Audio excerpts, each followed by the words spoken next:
नमस्कार मित्रों, मैं महेंद्र नामक माइंड समझ चैनल में आप सभी का स्वागत करता हूँ। और रोज की तरह आज हम फिर एक नई वीडियो के साथ आपके सामने उपस्थित हुए हैं और आज हम एक नए विषय के ऊपर चर्चा करेंगे और उसे समझने की कोशिश करेंगे। आज हम एक नई सीरीज स्टार्ट कर रहे हैं जो कि हमारे जो महान संत हैं उनके ऊपर है। और हम इस सीरीज के अंदर जो भी हिंदू धर्म के और जो भी मुस्लिम धर्म के और जो भी भारतवर्ष में जितने भी संत पैदा हुए हैं, जिन्होंने कि संसार को उपदेश दिया है, संसार को मार्ग बताया है सत्य की तरफ जाने का, उन संतों के बारे में हम डिस्कस करेंगे, चर्चा करेंगे और उनकी जीवनी से जानने की कोशिश करेंगे कि उन्होंने क्या बताया है। तो आज हम जिस संत को इस सीरीज में लेना चाहते हैं, सबसे पहले वो संतों के संत, महान संत कबीरदास जी। कबीरदास जी, जैसा कि कबीर नाम के अंदर ही एक महानता छुपी हुई है। जो कबीर जो शब्द है, ये शब्द अरबिक भाषा से लिया गया है और अरबिक भाषा में कबीर का अर्थ होता है महान, ग्रेट, बड़ा। तो कबीरदास जी जो कि उनके नाम के अंदर ही महान है, वो कितने महानतम महापुरुष रहे, महानतम संत रहे, ये सब हम लोग जानते हैं। हमने अक्सर उनकी जो दोहे और उनकी जो साखियाँ हमने अक्सर हमारी हिंदी की किताबों में, पाठ्य पुस्तकों में पढ़ी है। मैंने भी अपनी पाठ्य पुस्तक में पढ़ी है, मगर जब हम उनको पढ़ते थे तब हम बच्चे थे और हम उनको खाली बस नंबर लाने के लिए और ये सब चीज़ों के लिए पढ़ा करते थे। ज़्यादा कुछ हमारे को ज्ञान समझ में नहीं आता था, क्योंकि पढ़ाने वाला भी उस तरह से हमको नहीं पढ़ाता था। मगर जब से मैंने कबीर जी को पढ़ना स्टार्ट किया कि ये कबीर जी के दोहे पूरे आपको ट्रांसफॉर्म कर सकते हैं, आपके जीवन को कम्प्लीटली ट्रांसफॉर्म कर सकते हैं। तो पहले हम कबीरदास जी के जीवन के बारे में जानेंगे कि कबीरदास जी कौन थे, कौन उनके माता पिता थे, कहाँ पर जन्मे और उनकी स्टोरी क्या है। तो कबीरदास जी का, जैसे कबीरदास जी जो थे वो लगभग 1398 ईस्वी में उनका जन्म हुआ था। और उनका जो जन्म हुआ था उसके बारे में भी बड़ी दो अलग अलग तरह के जो गुट है, दो अलग अलग कहानियाँ प्रचलित है उनके जन्म के बारे में। कुछ लोग बोलते हैं कि उनका जो जन्म हुआ था वो एक ब्राह्मण, कोई विधवा ब्राह्मण लेडी थी, तो कि उसके गुरु जो रामानंद, उनके जो गुरु थे, उन गुरु के आशीर्वाद से उसको एक बच्चा हुआ था। तो वो बच्चा, चूंकि वो विधवा थी, तो वो लोक लाज से बचने के लिए उसको एक तालाब के पास में छोड़कर चली गई थी। तो वो जब तालाब में उस बच्चे को छोड़कर चली गई थी, तो उस बच्चे को बाद में एक जुलाहा दंपति, जिनका नाम था नीरू और नीमा, ये उसके माँ बाप, इन दोनों ने, दंपति ने इस बच्चे को गोद लिया और इस बच्चे का नाम रखा कबीर। तो एक कहानी ये प्रचलित है।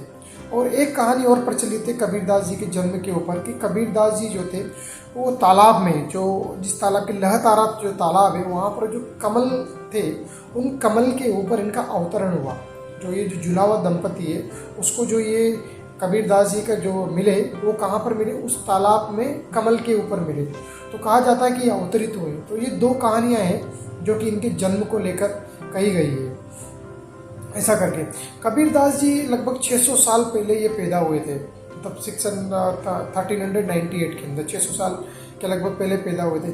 ये ऐसे अकेले संत थे जिन्होंने हर धर्म के आडंबर, भेदभाव, ऊंच नीच सबके ऊपर चोट करी, और चोट अपने दोहों के माध्यम से। और इनके दोहे अभी भी इतने सटीक हैं और इनकी जो पूरी जो भाषा रही है वो पूरी की पूरी एकदम चोट करने वाली भाषा रही है कि डायरेक्ट आपके दिल को हिट करे। इस तरह की इन्होंने भाषा का इस्तेमाल किया और बड़े ही प्रेम पूर्वक इनके दोहे हैं। अब अगर आप इनके दोहों को पढ़ोगे तो ये बिल्कुल एक फ्लो की तरह, एक बहाव, एक प्रवाह है, जिसमें हमको बड़ा आनंद की फीलिंग होती है इनके दोहा पढ़कर। और ये पूरे हमारी जो जितनी भी समस्याएं जुड़ी हुई है हमारे जीवन की, हमारे समाज की सारी समस्याओं का निवारण है। और उन पर जो भी अंधविश्वास में हम डूबे हुए हैं, उन सबके ऊपर चोट की गई है। ऐसा भी बोला जाता है कि जो कबीरदास जी अगर आज के समाज में या आज के समय में अगर उनका जन्म होता और जैसी बातें उन्होंने 600 साल पहले बोली है, अगर उन्होंने आज के इस समय में बोली होती तो शायद हो सकता है कि उनके ऊपर हजारों केस होते अदालतों में, हर आदमी उन पर केस कर देता, क्योंकि उन्होंने हिंदू हो, मुस्लिम हो, क्रिश्चियन, सबके ऊपर उन्होंने चोट की है। उन्होंने हर धर्म के बारे में, हर धर्म में जो भी गलत चीज़ें, उन धर्मों के बारे में उन्होंने बोला है। और भक्ति के बारे में बहुत अच्छा बोला है, गुरु के बारे में बहुत अच्छा बोला है। और उन्होंने जितनी भी चीज़ें बोली वो गाकर लोगों को बताया है। तो कबीरदास जी जो थे, संतों के संत कबीर इनको कहा जाता है। और कबीरदास जी न तो इनको हिंदू समझा, न तो इनको हिंदू माना जाता है, न मुस्लिम माना जाता है। ये किसी भी धर्म को नहीं मानते थे, इनके लिए सारे धर्म बराबर थे। कबीर जो थे वो जो ज्ञानी मार्गी शाखा के महान संत थे, इनको समाज सुधारक और कवि भी कहते हैं। इन्होंने चूंकि सारे की चीज़ों के बारे में बहुत गाया है, इसलिए ये कवि भी है। इन्होंने कभी कोई भी जो गाई हुई चीज़ या अपनी जो बोली हुई चीज़ वो लिखा नहीं है, मगर इनके जो शिष्य थे उन्होंने इसको क्रमबद्ध रूप में लिखा है, तो उसी की वजह से हम आज हम उनको पढ़ पा रहे हैं। तो इनके जो गुरु थे, उन गुरु का नाम था गुरु रामानंद जी।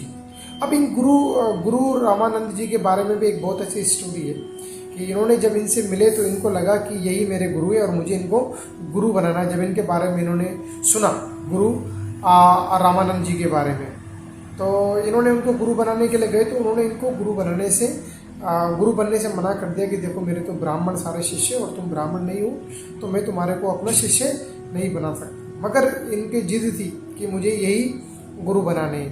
तो रामानंद जी क्या होता कि रोज़ सुबह उठकर जो गंगा में स्नान करने के लिए जाते थे, तो ये घाट पर ऐसा बोला जाता है कि घाट की जो सीढ़ियाँ होती हैं वहीं पर कबीरदास जी सो जाते हैं और उनका इंतजार करते रहते हैं। सुबह 4 बजे वो आएंगे और फिर उनको ये गुरु बनने के लिए कहेंगे। तो जैसे रामानंद जी आते हैं तो अंधेरा होता है, तो ये रामानंद जी के पाँव की चोट इनको लग जाती है। लगने के बाद में जैसे रामानंद जी इनको पाँव से चोट करते हैं तो रामानंद जी के मुँह से निकलता राम राम। जब भी हम किसी को इस तरह से करते तो हमारे मुंह से ये शब्द निकलता है राम राम। तो राम राम, तो जैसे बोलते कबीरदास जी ने जो उनके शब्द से जो निकले हुए जो पहले शब्द थे उन्हीं को उन्होंने क्या है कि मंत्र समझ लिया और गुरु के द्वारा जो गुरु मंत्र समझ लिया और उसी का वो जाप करते रहे और उन्होंने ही रामानंद जी को अपना गुरु बना लिया। रामानंद जी धन्य हो गए ऐसा शिष्य पाकर, क्योंकि कबीरदास जी जैसा शिष्य किसी के पास नहीं होता। तो ये एक कहानी जिसमें बोलते हैं कि रामानंद जी उनके गुरु थे, उन्होंने इनको जो आत्मज्ञान और प्रभु भक्ति के बारे में ज्ञान दिया। और दूसरी एक जो शाखा है उसमें बताया जाता है कि जो कबीर जी थे उनके कोई भी गुरु नहीं थे, इनको जो भी आत्मज्ञान जो भी ज्ञान प्राप्त हुआ वो खुद के द्वारा ही प्राप्त हुआ है और अपने अनुभवों के द्वारा। तो इस तरह से 2 अलग अलग कहानियाँ प्रचलित हैं इनके गुरु के बारे में भी। अब इन्होंने जो मेन है इनकी जो 3 रचनाएं हैं, इनकी जो रचनाओं को अगर बांटा जाए, रचनाएं मतलब जो इन्होंने गाया है और जो बोला गया है, 3 रचना, उसमें एक है साखी और दूसरी शबद और तीसरी है रमेनी। जो शबद है वो जितने भी इनके पद्य हैं, जो गाए गए जो पद्य इन्होंने गाया है उसके बारे में, और रमेनी की भी जो शैली है वो पद्य शैली है। बहुत सारे जो राइटर्स होते हैं, जो राइटर है, उन्होंने इनकी जो शैली है, इसको इनकी जो भाषा है, जिस भाषा में इन्होंने गाया है या जिस भाषा में इन्होंने लोगों को संदेश दिया है, उसको ये बोलते हैं कि पंचमेल खिचड़ी।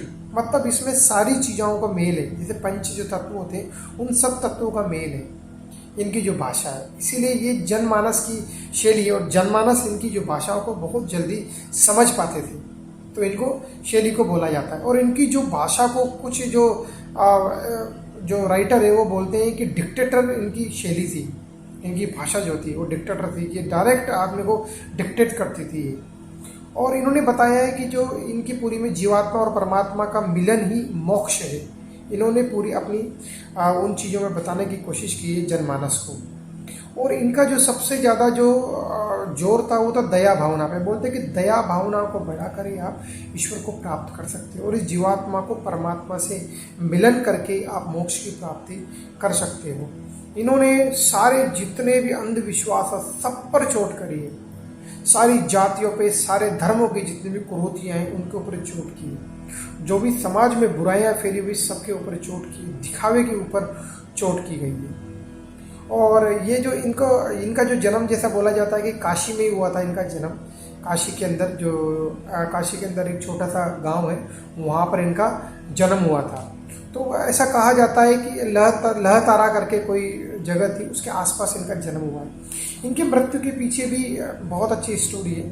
इनके मृत्यु के बोला जाता है कि जैसे कि हम सब जो हिंदू धर्म में बोला जाता है कि जो व्यक्ति भी काशी के अंदर मरता है वो डायरेक्ट स्वर्ग जाता है या मोक्ष की प्राप्ति को होती है काशी में मरने वाले को। और दूसरी एक एक कहावत भी थी कि जो व्यक्ति मगहर करके जगह है, वहाँ से थोड़ी दूर पर काफ़ी दूर है, मगहर करके जगह है जो मगहर, तो वहाँ पर अगर कोई व्यक्ति मरता है तो वो नरक में जाता है। इसी लोगों के बीच में इस तरह की मतलब ये फैली हुई थी, बातें फैली हुई थी। तो इन्होंने लोगों की जो ये मिथ्या धारणाओं को तोड़ने के लिए मृत्यु से पहले ये काशी से जो महगर चले गए थे काफ़ी टाइम तक, और इनकी इच्छा थी कि मगर में मरूं, क्योंकि अगर मैं काशी में मरा तो सारे लोग बोलेंगे काशी में मरा इसलिए स्वर्ग गया। मगर मैं उस जगह जो मगर है जहाँ पर लोग नरक में जाते हैं, मतलब उन्होंने मरते वक्त भी लोगों की जो लोगों की जो जिस तरह की फैली हुई जो भावनाएं थी, जो अंधविश्वास था, उसको तोड़ने का प्रयास किया। और उनकी जो अंतिम समय उन्होंने अपना गुजारा वो मगर में ही गुजारा है, और मगर में ही इन्होंने गुजारा है। और मगर में, क्योंकि मगर में मरने वाले को नर्क मिलता है, इसीलिए ये मगर में मरे।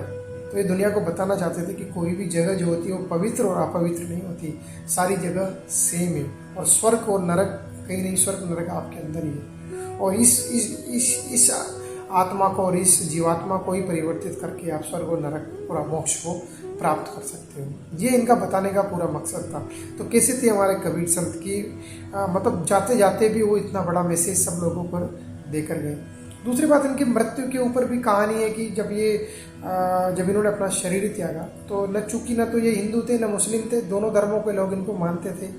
तो जब ये इन्होंने शरीर त्यागा तो दोनों धर्मों के लोग आपस में बहस करने लग गए, लड़ने लग गए कि भाई ये तो हम तो इसको समाधि बनाएंगे, कि हम तो इनको जलाएंगे और इनकी समाधि बनाएंगे। हिंदू धर्म में जो रीति रिवाज होते हैं वो, और मुस्लिम अपने रीति रिवाज के हिसाब से बोलेंगे हम इनको दफनाएंगे और इनकी हम लोग मजार बनाएंगे।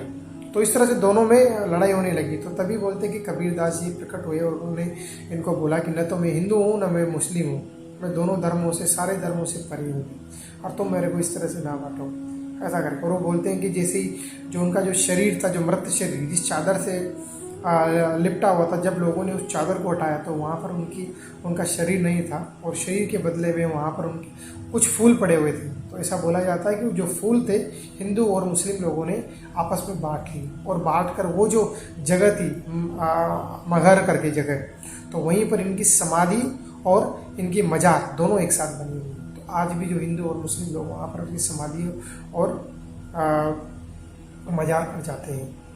तो कबीरदास जी के बारे में ये जो जीवनी है, बड़ी साधारण से इंसान थे और बड़ी असाधारण कहानियाँ उनके बारे में।